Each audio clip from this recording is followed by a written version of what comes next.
Hello everybody, welcome back to All Things Jazzy. This is Jazz. If you're new here, go ahead and subscribe. Turn on your post notifications and get this video a big thumbs up. Alright, so today we're going to go ahead and make these muffins. They are so quick and easy. I did use these muffin packs, both strawberry and chocolate. Preheated my oven to 400 degrees. I have two bowls here. So we're going to dump the muffin mix into each bowl. Then we're going to need a half a cup of milk. I am using all milk. We don't drink a lot of vitamin D here in the house.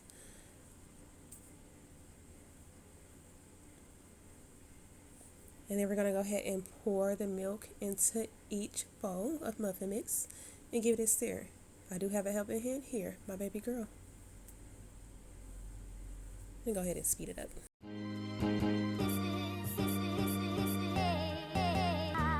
Okay, so we lined the muffin pan with cupcake liners. We're going to fill these 3/4 each. Each pack does make 6 muffins, so we get a total of 12 with both packs.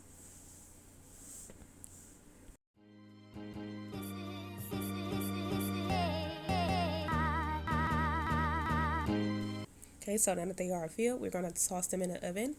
And we're going to bake them at 400 degrees for 16 minutes. And here they are. All done. I went ahead and put them in a muffin basket. I'm going to sit these on the table. They do last a while, but not in my house. Just a day or so. Alright, that's the end of my video. Go ahead and subscribe. It does do a big deal. See you next time. Bye.